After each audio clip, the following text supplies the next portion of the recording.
All right, welcome in, welcome in. Gonna give everybody a minute or two to come in. We're not even at that 4 o'clock yet. I gotta take a note. Feel free, start dropping questions. Always asking live questions. Appreciate you jumping on. We're gonna go through our financial tip of the day. John Kim, winner from yesterday. How you doing, sir? John, I gotta be honest with you, brother. Today is one of those days. Today has been an extraordinary day in my little business, Money Vehicle. Our mission is to empower 1 million people, and I got to say, today is that day. I woke up with an email, a win. Somebody sending in saying we're ready to sign. I got 3 more positive ones. One that committed today. 2 more introductions. Jeremiah. Not Jeremiah, Jeremiah. I like it as Jedediah, Jeremiah. We got to be boys. We're too close. I have the same relationship with all Gabriels. I'm my Jedediah Gabriel. So anybody named Gabriel, I'm tight with. But yeah, today has been one of those days, man. It's really cool to see something that people told you not to do, a passion you chased and jumped, and there's nothing but risk, nothing but fear.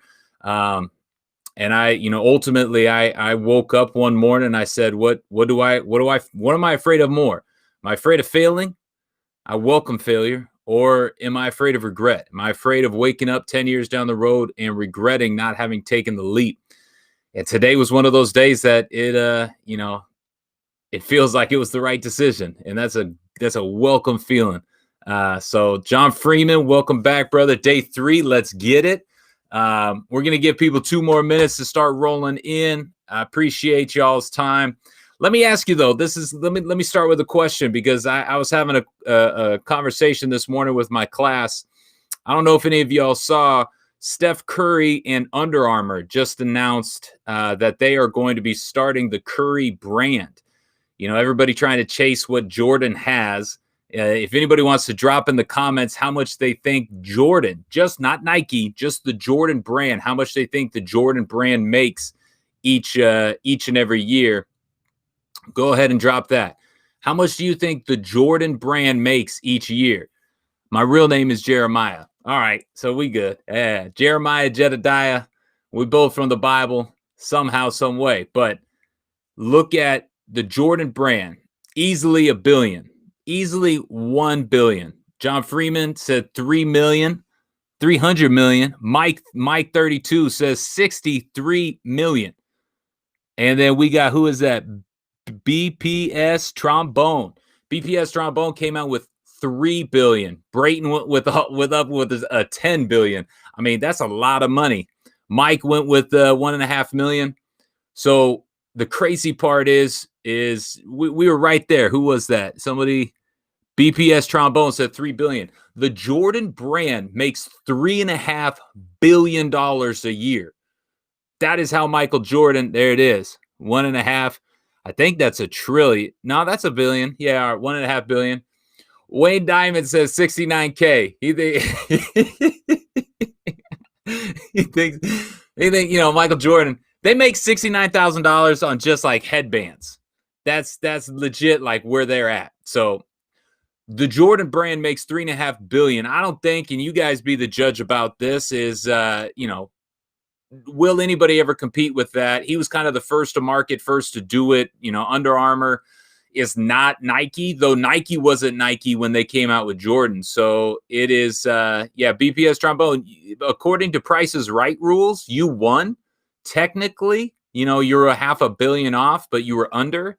You go over and you're done. So I thought it was really interesting. Under Armour trying to make moves. I remember when I was playing in the league, it was Reebok. Reebok was the main brand that was kind of being used throughout the NFL, and they quickly got replaced by Nike.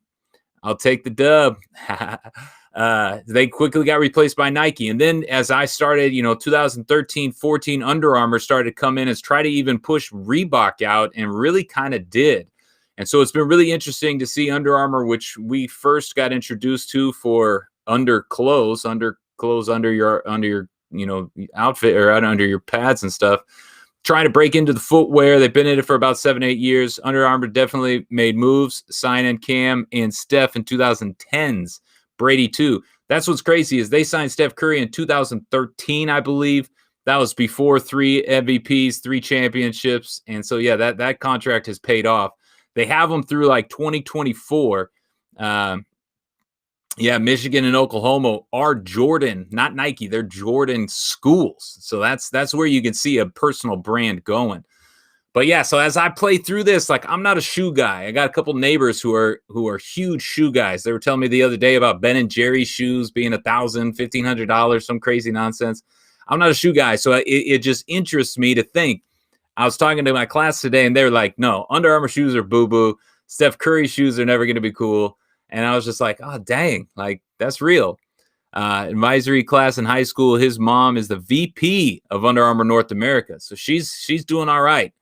You know, tell her to send me some shoes. I'll take them. I'll rep the brand. All the NBA teams have the Jordan logo on their city uniforms. Is that true? So on their city uniforms, they all have the Jordan logo. That's pretty cool. I mean, they $3.5 billion. They got some good marketing in there somewhere. You need one of these helmets in the back. So I'm going to bring it down. Because this has we'll get to the Saints helmet. We got a Cougs helmet right there. We'll get to the Saints helmet here in a second. But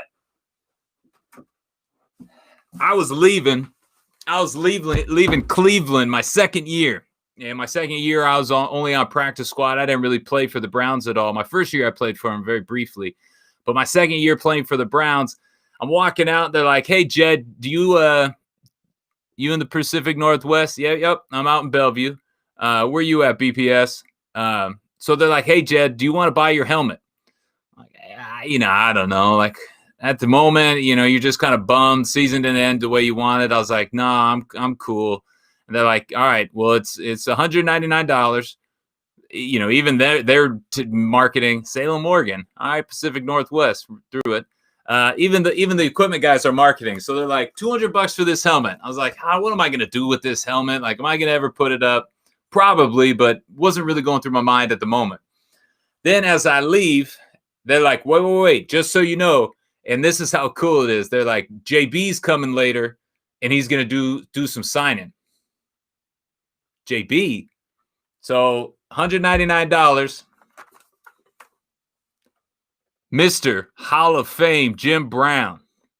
That's what's up. They're like, do you want your helmet now? I was like, hell yeah, I want my helmet. He's going to sign these things? That's Jim Brown. That's cool. Like, so respect, Cleveland in the house. We got to get a little love.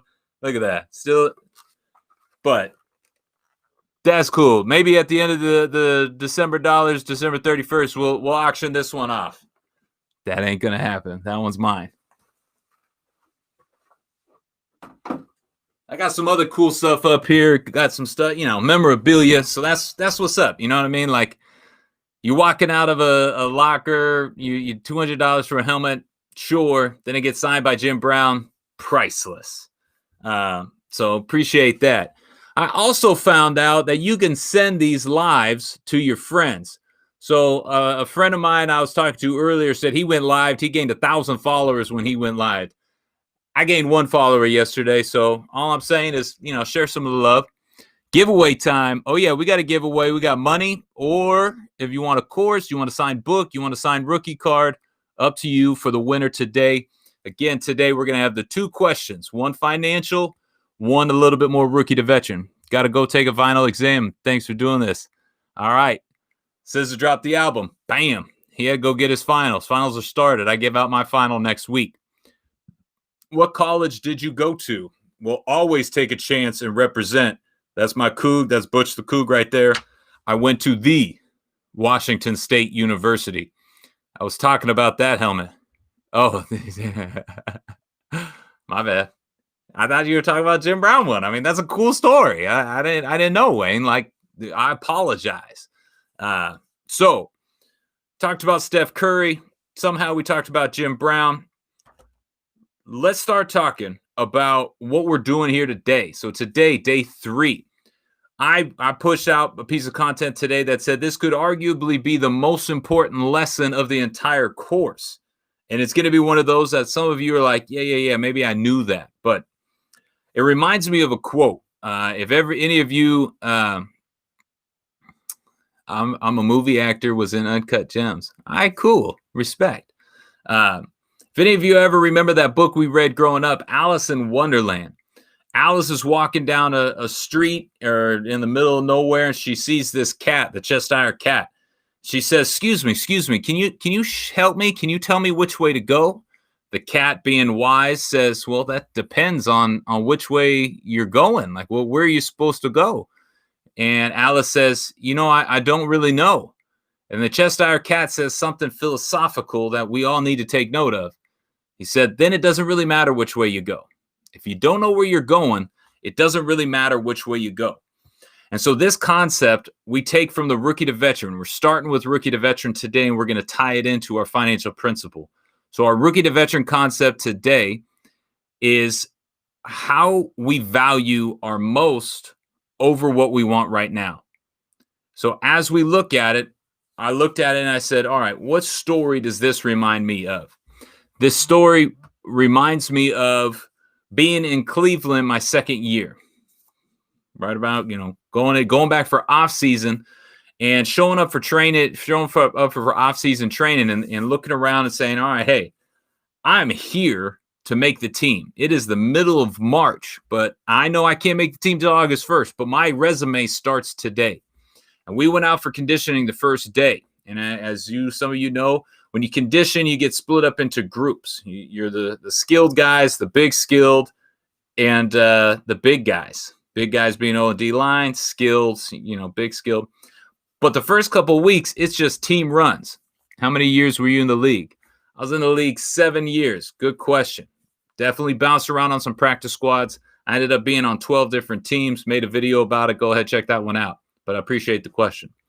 So we looked around and we said, all right, team run. So I went and I stood next to a 12-year safety, veteran player. I stood next to him. We started doing our conditioning. Now, I'm a fullback, and I was a pretty heavy dude. I was about 260, 265.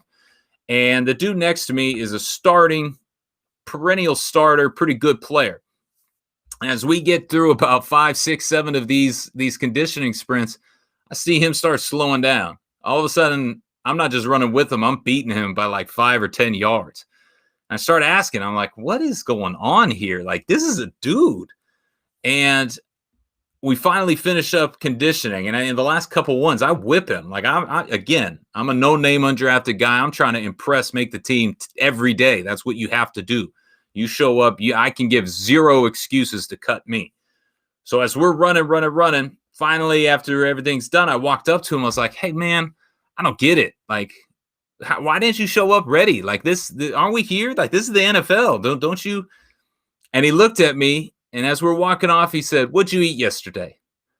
So, don't really know where this one's going yet, but respect. I'll ride with you. Let's go. He said, what'd you eat yesterday? So I said, I was in the extended stay hotel. I got, some chicken breasts I grilled up, some Minute Maid mashed potatoes. I even threw in some carrots and some water. Like, I felt pretty good. Like, that's for a young single guy. Like, that's about as big of a course meal as I'm going to do. And I said, chicken, some potatoes and carrots. And he said, I had a Big Mac. I said, okay, still don't really know where this is going, but I'll ride with you. Why'd you have a Big Mac? He said, I love McDonald's. Grew up on McDonald's. Big Macs are my jam. I said, all right, cool. He said, I even supersized it. I got a large soda, large fry. It was delicious. And he said, I won't have another Big Mac until the season's over. I said, damn, it's mid-March. Season won't be over. You hope always Super Bowl. Again, I was in Cleveland, so I guess we weren't really going for the Super Bowl, but that's February. That's most of the year. That's 10 months before he'll go to McDonald's again. And he said, you showed up. You were ready to make the team today.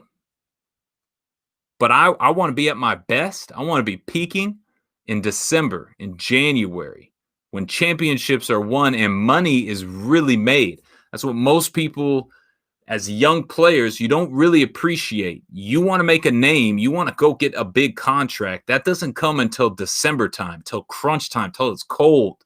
till not everybody can do it, till you're already hurt.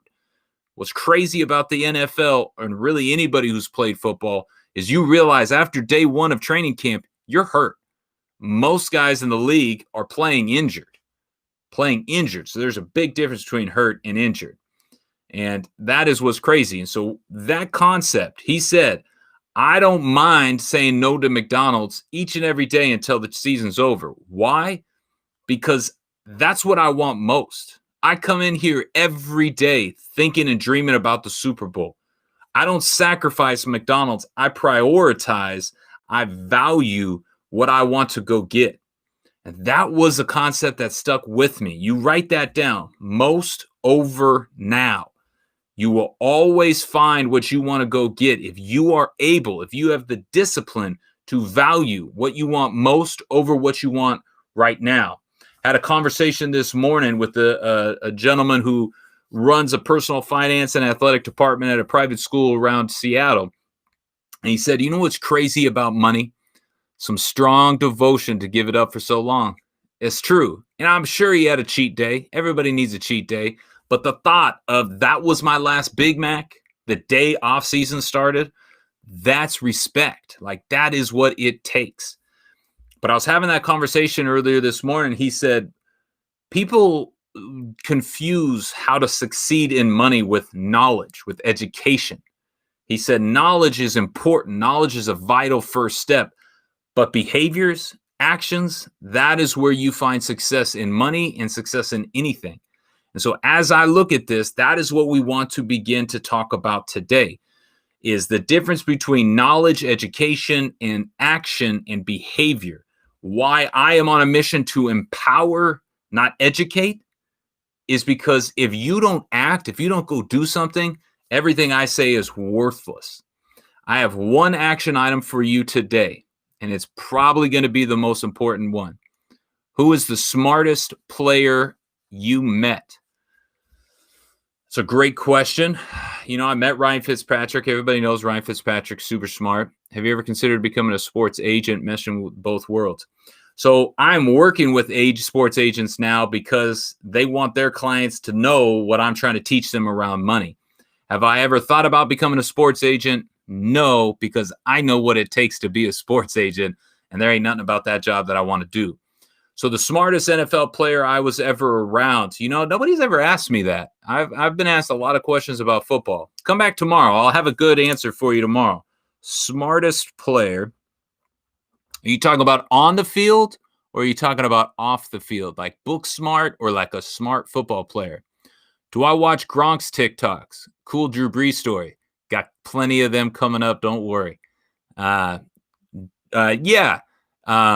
do watch Gronk's TikToks. I obviously met him as fullback fraternity. We're buddies. But I met him at a business management and entrepreneurial program at Harvard. Shocking. Two big dumb fullbacks going to Harvard.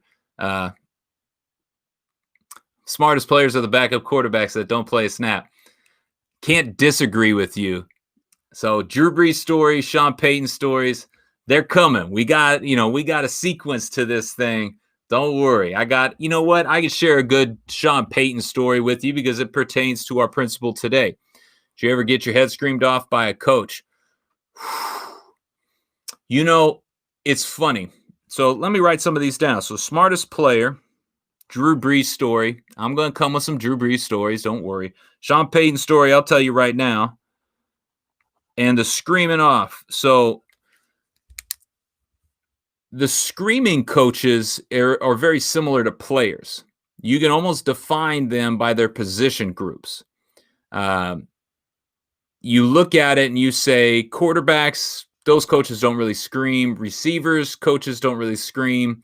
Defensive back coaches, actually, I did run into a few defensive back coaches. So where the kind of line is drawn, offensive line coach, he's a screamer. Defensive coaches, because you got to have some fire and some grit to you to play defense, those guys are screamers. I played running back. It was hard to be a screamer as a running back coach. Why? Because running backs, they're cool, man. And I was a fullback, so I was kind of in the same, I wasn't in that category, but I was in the same room, so I had to be treated somewhat accordingly. And so, no, I didn't have many coaches scream at me. Though in the NFL, they don't need to scream. The NFL is a grown man's business. If you are not doing your job, you're not going to have it for very long. And so I remember vividly watching a lot of defensive linemen getting cussed out, sworn out, because defensive linemen need to get yelled at. Like they're just a group that needs that. But most guys, most coaches, there are in every room in the NFL, there's a player that is, I don't want to say more important, but has more leverage than the coach. That is the dynamic shift. You go into a room as a college player, and there might be one or two guys on a team that have the leverage like a coach does. But in the NFL, it's one guy in every room. What running backs did you block for? A couple big names: Reggie Bush, Mark Ingram, Pierre Thomas, Joique Bell, Reggie Bush again in Detroit. Jerome Harrison, big Washington State name, go Cougs. I was in a room with Jerome Bettis too in Cleveland, which was really cool. Who else? I played with some pretty good dudes, pretty cool cats, man. And it was fun. Are you interested in becoming a coach? Pierre Thomas, John Kim, Pierre Thomas. Mark Ingram seems like a funny guy. Mark Ingram is one of the best human beings I've ever been around. He and I, his rookie year, we were roommates training camp, which was awful because Mark Ingram was, 20. He was still he's not a kid, but he was still a young man. And Mark just has that childish spirit and demeanor to him. So I'd be the one that was like at 11:30, Mark, we got to turn off the video games, bro. I got to get up, man. We got to go to training camp tomorrow. Like, I can't be tired for this. I'm a fullback, and I'm probably gonna get cut. So turn off the video game. So Mark Ingram's a cool dude.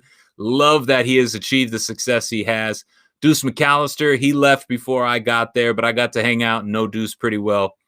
What was it like to get recruited in college? So I'll tell you about the agents and getting recruited here in a second.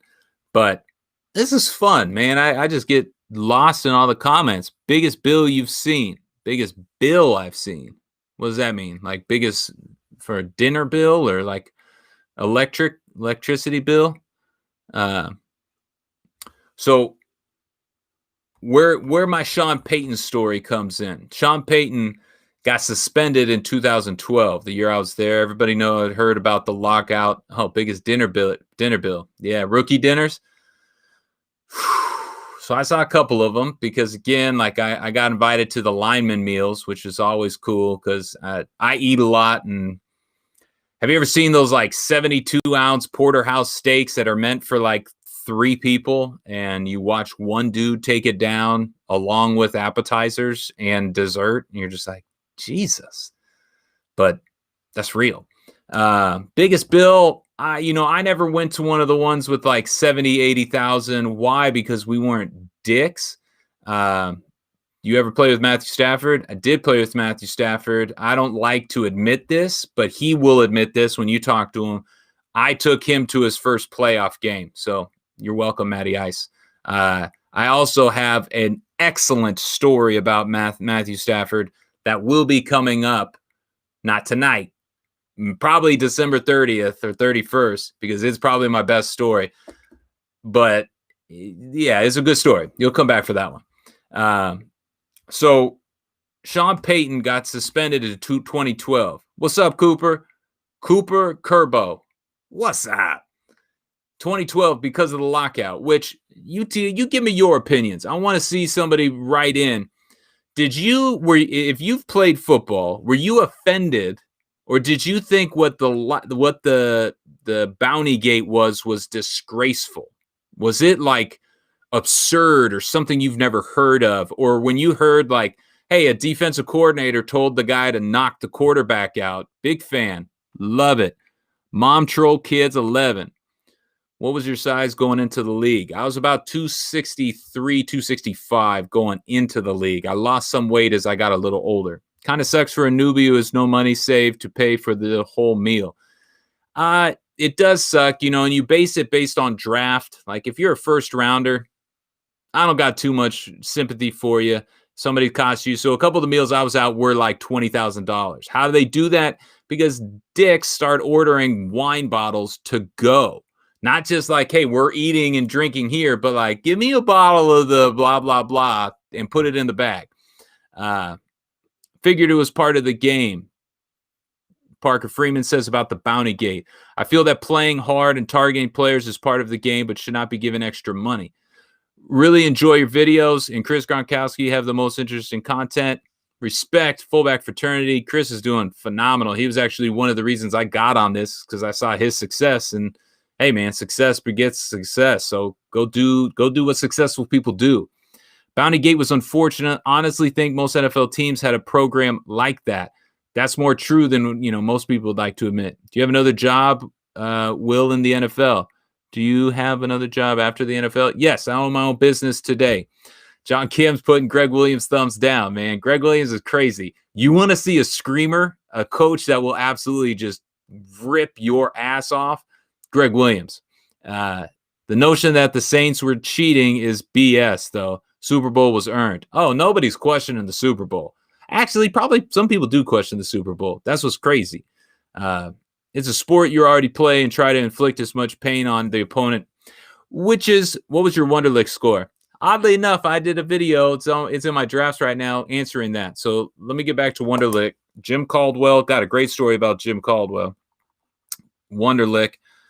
But I want to touch on the bounty gate for just a moment. Sorry for the misspelling. Hey, nobody's the English teacher here. I'm good with it. As a Seahawks fan, the only super I hate is Steelers versus Super Bowl. Yo, that was a tough one. I will say the only game I hate versus the Seahawks that I got to play in was the Beastquake, which was cool if you're a Seahawks fan. But also, does anybody think a 7-9 team should be hosting a playoff game? No. We're probably actually going to see another one this year in the NFC West or NFC East because they're freaking awful. What stadium had the roughest fans? San Francisco 49ers. Everybody's like, oh, the Oakland Raiders are the worst. Nah, San Francisco Niners, they spit on my sister, bro. They spit on my sister, man. Like, that's just messed up. And my sis has some special needs. So they didn't know that, but it was doubly messed up. Do you remember your best maxes? Absolutely. I'm a meathead. Come on. They were swearing at us, fourth graders. Played football in fourth grade. Coaches ruined it for me. See, that's the problem, though. Is like, as you elevate, the coaches realize all that shenanigans and nonsense isn't necessary. It's not real. Appreciate it, John Kim, apologizing for the Niner fans. Like, yelling at you doesn't make you tougher. Yelling at you is an admittance that I am insecure or I am missing something. And so, like, that's what's wrong with youth sports is there's a lot of people trying to live vicariously and thinking being tough is screaming. Being tough ain't screaming. Being tough is having the mindset to withstand. Being tough is showing up and being yourself and consistent each and every day. So that's a difference. I was a Pats fan and Jets game, got beer dumped on me. Yeah, Jets, New York, Philly. Philly's kind of rough. I mean, everybody knows Philly kind of rough. But the bounty gate, like that's what and a couple of you wrote this, and that's what's so real is like, to me, the bounty gate, you're telling defensive ends who are making $7 to $11 million to go and hit a dude they're already trying to go hit. And somebody throws $10,000 on the table. Now, if somebody threw $10,000 on the table between you and me, that's a lot of money. I would go do some stuff for 10 grand today, right now. If any of you want to challenge me to do something for $10,000, bring it on. But if I'm making 10 million, that's not even 1%. That's not even 1% of my year's salary. So like when people are like, oh, well, they were going to try to knock him out of the game. Every defensive line in the country is trying to knock the quarterback out of the game. Are they trying to like go at his knee or something like that? No, but they're trying to knock him to the point where he doesn't want to come back on the field.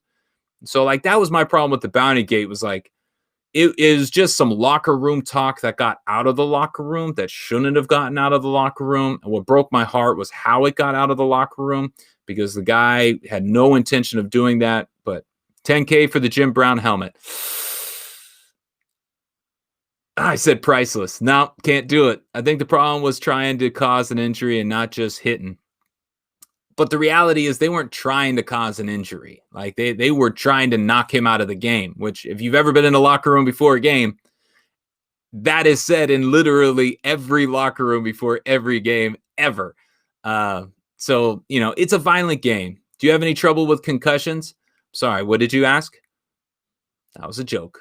I'm terrified of CTE. Concussions, the head game is the reason why I walked away from it. It's the reason, I wasn't as dominant of a fullback as I would have liked my last year. Really, I had the birth of my daughter my last season, and that broke something in me that, just couldn't ever get over the idea of like, this is going to catch up to me one day. But there's a risk and a reward. I was at the end of my road. The reward no longer outweighed the risk. Do you read Slow Getting Up with Nate Jackson? I have read Slow Getting Up with Nate Jackson, and it actually inspired me to write my own book about my journey. It's called Undrafted. I've got about 400 pages on a Word document, but business, work, life comes. I wrote a different book, The Money Vehicle. You'll see the cover right there. I got my next book, Rookie to Veteran, coming out. So Undrafted, my story will come out one day, but Slow Getting Up by Nate Jackson is excellent. He was inspired by a book in the baseball world called Ball 4. Check out Ball 4. It's about an old pitcher who ends up going to like the minor leagues for a year, and he journals. Great recommendation. Journal. I'm going to walk on somewhere. Any advice you have for me? Learn to long snap. Done. One sentence. Learn to long snap. You want to walk on and add some value? Long snap. When will your book be released? I'm hoping next year Rookie to Veteran comes out. When are your mutton chops coming back? How strong were those? My wife was like, you're not going to go do Sunday Night Football looking like that. I was like, yup. And it was worth it. And then they did the little dub over thing. And so I have like two of the worst, coolest, non-football related football like things that will live in infamy. One of them is this picture where it looks like a fireball is coming out of my butt from getting introduced in the Superdome. And the other one is from being introduced on Sunday Night Football and them dubbing me over saying I came upon a wooden stick, which apparently looks like Jedediah Gabriel Collins. I was told I was also the first person to announce my full name on Sunday Night Football. Ba-boom. Check that one off. I walked on over at Indiana as a kicker when I was there. Kicker's necessary part of the game. And if you could walk on and be a kicker, respect, because that joint, every guy on the team is like, we don't want the game to come down to rely on a foot, on a kick. You put in pain, go Cougs. Gotta always stop and give my go Cougs. Shout out Yahtzee. But kickers, man, they got to have cojones. And they're usually not big dudes, but they stand in a world of giants and they say, bring it on. Game on the line. 70,000 people used to be standing looking at you. More importantly, the 70 dudes on the sideline staring at you, knowing you have their future in your foot. Kickers are a different breed, and they have to be. They have to have a mindset like no other. Any Peyton Manning stories? So I just posted a little Peyton Manning shout out on Omaha. Omaha. So I go, everybody's like, what is Omaha? Omaha just means snap the ball. Let's roll. But no, I didn't play with Peyton. I mean, he's legit, obviously.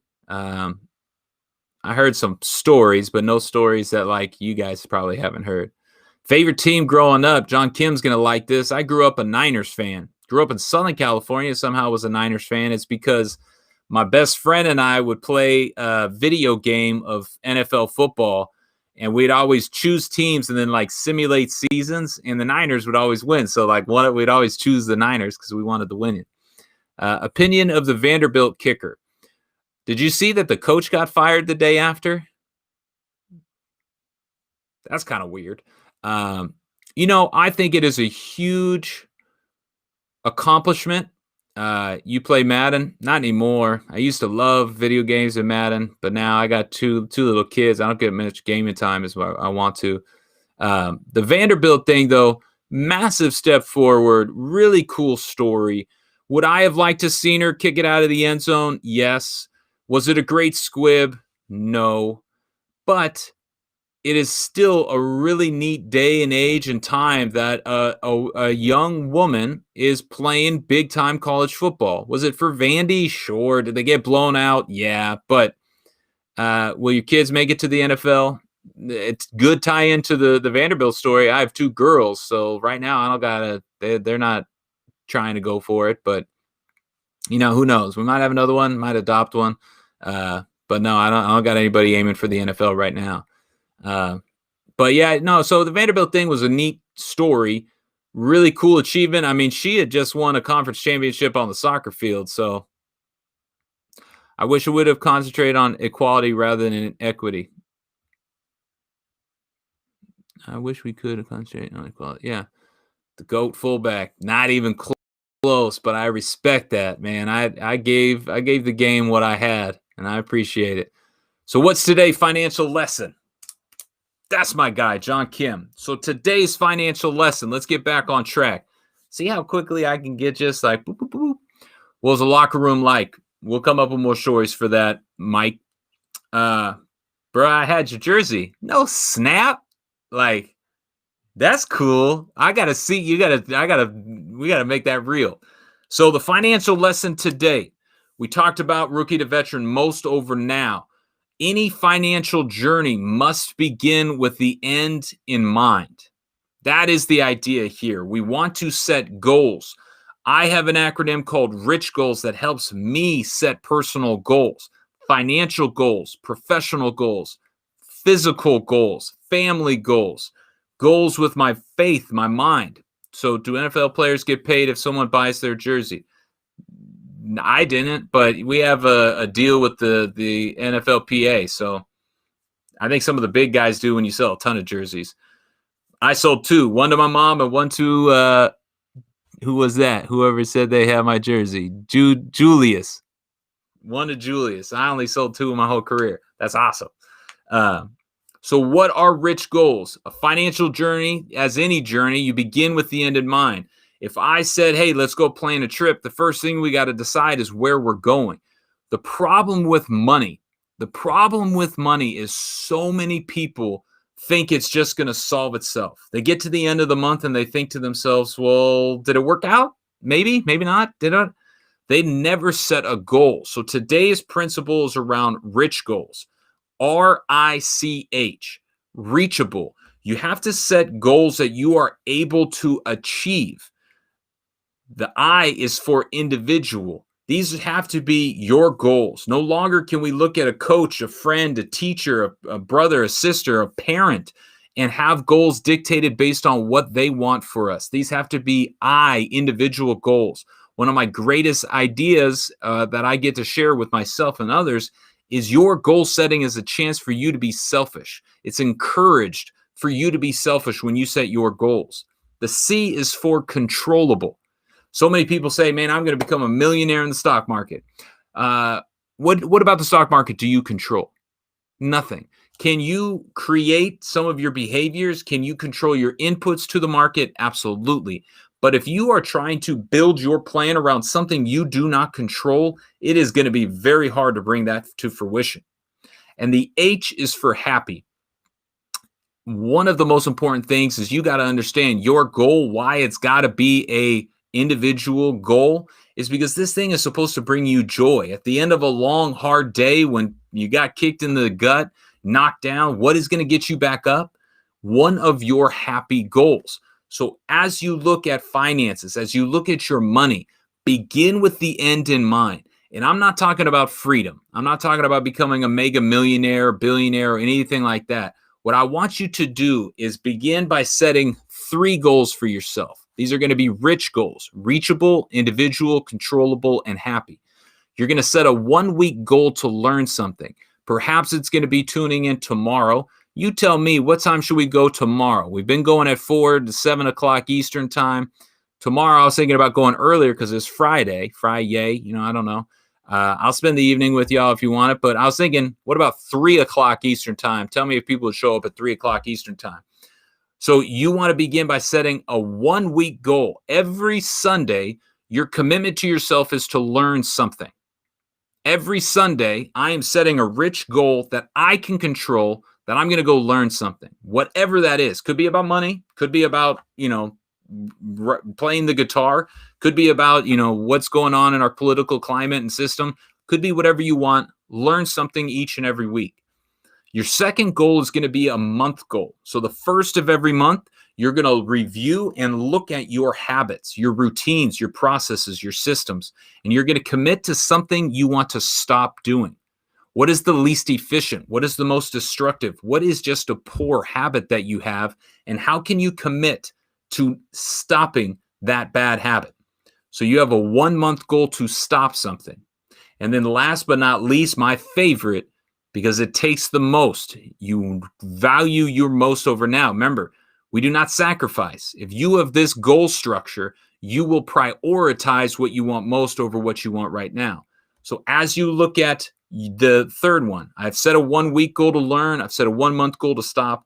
The third one is setting a 1-year goal to start something. I want to start something today that is going to come to fruition a year from now. What is that for you? Perhaps it is the financial goal. I want to save $5,000, $1,000, $500, whatever that is for you. I want to start something today to get to that goal a year from now. RICH. Rich goals are the epitome of what you need to be handling in your plan. If you begin with the end in mind and really start to understand how important your goal setting process is going to be. So let's get out of here. I got distracted for a little while. Our goals or our questions today. The first person that can answer these, what do you think? 1, I want to see what time people would show up to go live tomorrow, Friday. But 2, winning money. Here we go. Who did we talk about as starting a shoe brand? What childhood story did we talk about? A book we heard about when we were kids that we quoted, Cheshire Cat, Curry. And then number 3, what does the C in rich stand for? So you got to get, bam. First one, shoe brand, Alice in Wonderland, same Jordan, Alice in Wonderland. And then what is the C? 4 p.m., Michael Jordan, Alice in Wonderland. Boom. Parker Freeman got the win. Let's see that. 4 p.m. Eastern, MJ, Parker, Friedman. Let's see it. All right, Parker, you get to choose. You got my follow. What do you want? You want a book? You want a card? Signed book, signed card? You want access to the money vehicle course?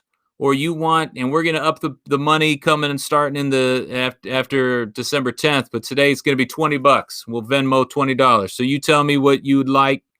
7 p.m. tomorrow works. All right, 4 o'clock tomorrow for me it is. Couldn't catch the beginning. I'll definitely be here tomorrow.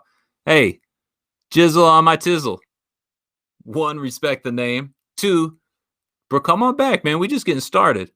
Control. Jordan, Alice in Wonderland, Control. Mike 3232. Appreciate you. You got the right answer, but Parker had the quicker dial. Can't wait. Parker Freeman, sign book, please. Knowledge is power. Respect. I hope you guys are liking this, man. I've only been on TikTok about 2 months now, but this is the best community out there. Y'all are engaged. Y'all are wanting stuff. Like, by wanting stuff, you want knowledge. You want to learn. People don't want to learn on Instagram. Y'all are here. $20 for a signed card. Wayne Diamond, yeah, come back tomorrow, man. I'll give you it for free. This is my December routine. Study break. Respect. Routines. We'll come up on that here in a second. All right, can't wait. Hey, Jed, you did a presentation in my Finance 325 class with Whitby. Hey, good to see you again. Hopefully you learned something. Now I'm teaching for Professor Whitby. He talked me into it. I want to go over options. I want to get aggressive with investing. We're going to get there. This is a process, long game. Best creator on the app right here. Tell your friends, invite somebody. We're going to keep it tomorrow at 4. We're going to keep it tomorrow at 7 p.m. East Coast. So 4 o'clock West Coast, East Coast, West Coast. Get you. On our way. That's awesome. Yeah. So we're trying to teach it. Penny stocks the way to go. Wayne. So like if you can put a small part of your portfolio in penny stocks. I ain't got no problem with that.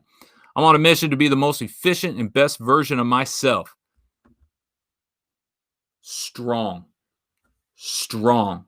1, I love the word and the intention of mission. 2, efficient. So I'm on a mission to empower people to use money, understand, strategize, and be efficient. Jizzle my nizzle. Jizzle on the tizzle. I love that, bro. Right? You wrote it down already. So here's the last tip, last thought of the day. I'll be in the NFL in 10 years. Just wait. Mike 3232.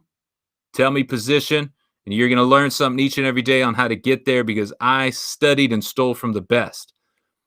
This is the last tip, last thought. Mike 3232 just did it. Jizzle on my tizzle did it. Write down your goals. We challenge you to set rich goals today. Write them down. Send them to me. Send them to somebody. You'll increase your odds. The question of the day on my challenge was, what is the best way to increase your odds of achieving your goals? It is writing them down.